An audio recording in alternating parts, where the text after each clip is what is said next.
கன்னிராசிக்கார அன்பர்கள் அனைவருக்கும் எனது அன்பு கலந்த பொங்கல் நல்வாழ்த்துக்கள். நான் உங்கள் அஸ்ட்ரோ சின்னதுரை, புளிமிசை புத்தூர், பெரம்பலூர் மாவட்டம். நிகழும் மங்களகரமான குரோதி வருடம் தமிழ் மாதங்களில் 10வது மாதம் தை மாதம் 2025. கன்னிராசிக்காரர்களுக்கு எப்படிப்பட்ட கிரக நிலைகள் இருக்கிறது, அதனால் என்ன பலன்கள் ஏற்படும் என்பதை பற்றி இந்த காணொலியிலே பார்ப்போம். இதுபோன்ற தொடர்ந்து தமிழ் மாத ராசி பலன்களை தெரிந்து கொள்ளவும், ஜோதிட தகவல்களை தெரிந்து கொள்ளவும் நமது சேனல் அஸ்ட்ரோ சின்னதுரையை சப்ஸ்கிரைப் செய்து கொள்ளுங்கள், லைக் பண்ணுங்க, நண்பர்களுக்கு ஷேர் பண்ணுங்க. பொதுவாக தை மாதம் அப்படிங்கிறது உத்தராயண காலம் ஆரம்பம். தட்சிணாயணம் முடிஞ்சு உத்தராயண புண்ணிய காலம் ஆரம்பம், அதாவது தேவர்களுடைய பகல் பொழுது கால ஆரம்பம். இந்த தை மாதம் முதல் ஆணி மாதம் வரை உத்தராயண காலம், தேவர்களுடைய பகல் பொழுது காலம் 6 மாத காலம். தட்சிணாயனம் ஆடி மாதம் முதல் மார்கழி மாதம் வரை தட்சிணாயனம், தேவர்களுடைய இரவு பொழுது காலம் முடிந்து, அதாவது பகல் பொழுது கால ஆரம்பம் நேரம்தான் இந்த தை மாதம். அனைத்து விதமான சுபகாரியங்களும் செய்வதற்கு ஏற்ற மாதம். திருமணம், அதே போல் வீடு கட்டுறது, கிரகப்பிரவேசம், கிரக ஆரம்பம், வாசல் கால் வைக்கிறது, காது குத்துறது, தொழில் தொடங்குறது, இந்த மாதிரியான அனைத்து விதமான சுபகாரியங்களும் செய்வதற்கு ஏற்ற மாதம். அதனால தான் தை பிறந்தால் வழி பிறக்கும் அப்படின்னு சொல்லுவாங்க. இந்த தை மாதம் 16ஆம் தேதி தை அமாவாசை. தை அமாவாசைங்கிறது முன்னோர்களுக்கு திதி கொடுப்பதற்கு சிறப்பான நாள். முன்னோர்களுக்கு திதி சிரார்த்தம் செய்வதற்கும், அதே போல இயற்கைக்கு மாறான மரணமடைந்தவர்களுடைய ஆத்ம சாந்திக்காக திலஹோமம் செய்வதற்கும் மிகச்சிறப்பான நாள்.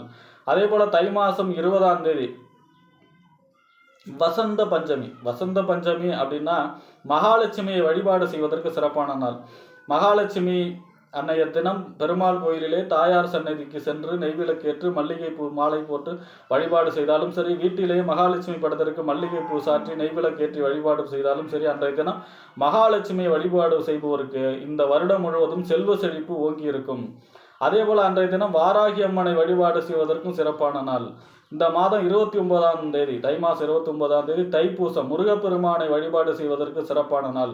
படலூர் ராமலிங்க அடிகளாருடைய ஜோதி தரிசனம் செய்வதற்கு சிறப்பான நாள். அருட்பெருஞ்சோதி தனிப்பெருங்கருணை, தனிப்பெருங்கருணை அருட்பெருஞ்சோதி, அந்த தனிப்பெருங்கருணையுடைய ஜோதி தரிசனம் செய்வதற்கு சிறப்பான நாள். ஆக இப்படிப்பட்ட சிறப்பு வாய்ந்த இந்த தை மாசத்திலே கன்னிராசிக்காரர்களுக்கு முதல்ல எடுத்தவனே சொல்ல வேண்டியது, கன்னிராசிக்கு குரு 9ஆம் இடத்துல இருக்கார். ஓடி போனவனுக்கு 9ஆம் இடத்து குரு இல்லையா?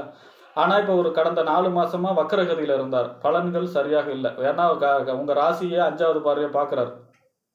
அப்போ ஜென்மகேதுவுடைய மன அழுத்தம் இருந்துக்கிட்டே இருந்தது இந்த 4 மாசமா.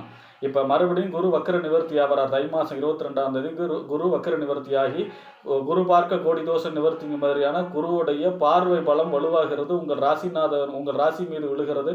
ஆக உங்கள் மனம் சிந்தனை தெளிவடைந்து ஆரோக்கியம், மனம் எல்லாம் மேன்மை அடையக்கூடிய மாதம்.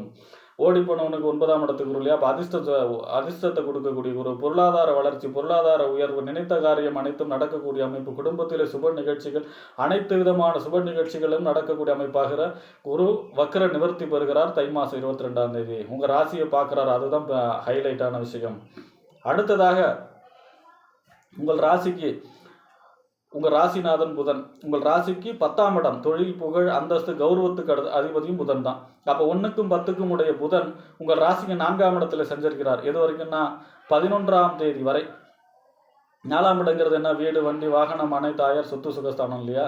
அப்போ 10ஆம் இடத்து அதிபதி 4ல் செஞ்சிருக்கிறார், ராசி அதிபதி 4ல் செஞ்சிருக்கிறார். அப்படின்னா ஆசையா சொத்து வாங்கக்கூடிய அமைப்பு, வீடு கட்டக்கூடிய அமைப்பு, கிரகப்பிரவேசம் செய்யக்கூடிய அமைப்பு, வாசல் கால் வைக்கக்கூடிய அமைப்பு, அதே மாதிரி புதிய வாகனம் வாங்கக்கூடிய அமைப்பு, பழைய வாகனத்தை போட்டுட்டு புதிய வாகனம் வாங்கக்கூடிய அமைப்பு, வாகனத்தை தொழிலாக செய்பவர்களுக்கு யோகமான காலம், அசையா சொத்துக்கள் வாங்கக்கூடிய அமைப்பு, பூமி மூலமாக வருமானம் பெறக்கூடிய அமைப்பெல்லாம் மிகச்சிறப்பாக இருக்கிறது. ஏன்னா 10ஆம் இடங்கிறது என்ன? தொழில், புகழ், அந்தஸ்து, கௌரவத்துக்கு அதிபதி 4ல் இருக்கும் பொழுது அற்புதமான பலன். இந்த 11ஆம் தேதிக்கு பிறகு 5ஆம் இடத்திலே குருவுடைய பார்வையோடு சேர்ந்து சஞ்சரிக்க போகிறார், சூரியனோடு சேர்ந்து குரு பார்வையோட. அப்போ 5ஆம் இடத்துல அதை விட யோகம். அப்போ ராசிநாதன் 5ல் சஞ்சரிக்கிறார்னா 5ஆம் இடங்கிறது என்ன? புத்திரஸ்தானம், புத்தி, சிந்தனை, செயல்திறன், பதவி, விளையாட்டு கிடைக்கும், விளையாட்டு போட்டிகளில் வெற்றி பெறுதல், இதெல்லாம் சொல்லக்கூடிய இடம். அப்போ ராசிநாதன் 5ல் சஞ்சரிக்கிறார். அதிர்ஷ்டம் அப்படின்னா நம்மளுடைய சிந்தனை, செயல்திறன் தெளிவடையும். ஏற்கனவே ராசியை குரு பார்க்க போறார். அதாவது வக்கர நிவர்த்தி பெற்று குரு பார்க்க போறார். கேது சுபத்துவம் அடைய போகிறார். ஆக நம்மளுடைய சிந்தனை, செயல்திறன் எல்லாம் தெளிவடையக்கூடிய அமைப்பு, அதிர்ஷ்டம் துணை புரியக்கூடிய அமைப்பு, புத்திரர் அதாவது கரு உண்டாகக்கூடிய அமைப்பு, அல்லது குழந்தை பிறக்கக்கூடிய அமைப்பு, திருமணம் கைகூடக்கூடிய அமைப்பு, காதல் தோன்றக்கூடிய அமைப்பு, காதலிலே வெற்றி பெறக்கூடிய அமைப்பு எல்லாம் மிகச் சிறப்பாக இருக்கிறது. அடுத்ததாக 10ஆம் இடத்து அதிபதி அஞ்சில் இருக்காருன்னா தொழில் சம்பந்தமான வளர்ச்சி பிரமாதமாக இருக்கும். தனக்கு புகழ், அந்தஸ்து, கௌரவம் எல்லாம் உயரக்கூடிய அமைப்பு. ஆக உங்கள் ராசிநாதன் புதன் 10ஆம் இடத்துக்கு முதிய புதன் அனுகூலமான பலன்களை தர இருக்கிறார். இந்த மாதம் 4ஆம் இடத்துல 5ஆம் இடத்துலையும் சஞ்சரிச்சு 29ஆம் தேதிக்கு மேலே மறுபடியும் கும்பத்துக்கு வருவார். ஆனாலும் பெரும்பாலும் 4-5லே சஞ்சரித்து நன்மையான பலன்களை அதிகமாக செய்ய போகிறார் இந்த மாதம். அடுத்ததாக உங்கள் ராசிக்கு வாக்கு, தனம், குடும்பஸ்தானம் 9ஆம் இடம் என்று சொல்லக்கூடிய தந்தை ஸ்தானம், தொலைதூர பயணம், பாக்கிய ஸ்தானம், உயர்கல்வி ஸ்தானத்துக்கு அதிபதி சுக்கிரன், 2க்கும் 9க்கும் உடையவர் சுக்கிரன் உங்கள் ராசிக்கு 6ஆம் இடத்துல சஞ்சரிக்கிறார் 15ஆம் தேதி வரை. 6ஆம் இடங்கிறது நோய், எதிரி, ஒம்பு, வழக்கு, கடன் ஸ்தானம் இல்லையா? அப்போ 2ஆம் இடத்து அதிபதி 6ல் சஞ்சரிக்கிறார் அப்படின்னா கொடுத்த வாக்கு கொடுக்கும்போது கவனமாக இருக்க வேண்டும். குடும்பத்தில் உள்ளவரிடம் கொஞ்சம் விட்டு கொடுத்து செல்ல வேண்டும்.